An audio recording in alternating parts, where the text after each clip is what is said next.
తనీయాంసుం పాంసుం తవ చరణపంకేరుహభవం విరించి సంచిల్వన్ విరచయతి లోకాన్ అవికలం వహచ్చేనం శౌరి కథమపి సహస్రేణ శిరసా హరః సంక్షుద్యేనం భజతి భసితోద్ధూళన విధిం.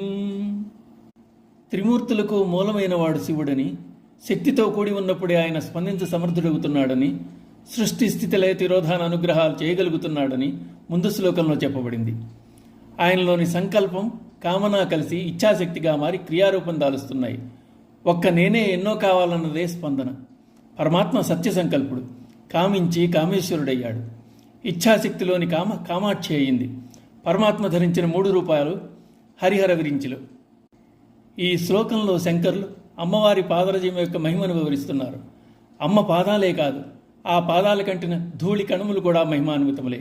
అమ్మ యొక్క పాదధూళిని వారి శిరస్సులను ధరించుట చేతనే హరిహర విరించులకు సృష్టి స్థితిలయలను కావించుటకు వలసిన శక్తి లభిస్తోందని, అది అమ్మ అనుగ్రహమే అని తెలియజేస్తున్నారు. బ్రహ్మ 14 లోకాల్లో సృష్టి రచన సాగిస్తున్నాడు. విష్ణుమూర్తి అంశైన ఆదిశేషువు అమ్మవారి పాదరేణు తన 1000 తలయందు ధరించి మోయగలుగుతున్నాడు. బ్రహ్మచేత సృష్టించబడిన లోకాలకు స్థితిని కలుగజేస్తున్నాడు. ప్రపంచాలన్నింటినీ హరించే హరుడు ప్రళయ సమయంలో అమ్మ పాదధూళిని శరీరానికి పూతగా విభూదిగా ధరించి జగత్సంహారాన్ని సాగిస్తున్నాడు. అలా అమ్మ అనుగ్రహం చేత త్రిమూర్తులు సృష్టి స్థితిలయలను కొనసాగించగలుగుతున్నారు. అందుచేత ఆ పరదేవత దయే ఉంటే సాధకునకు అది ఎంతటి ఘనకార్యమైనా సాధించలేనిది ఏముంటుంది? ఇదే విషయాన్ని సృష్టికర్త్రి బ్రహ్మరూప గోప్త్రి గోవిందరూపిణి అంటూ గానం చేశారు వసిన్యా దేవతలు లలితా సహస్రంలో.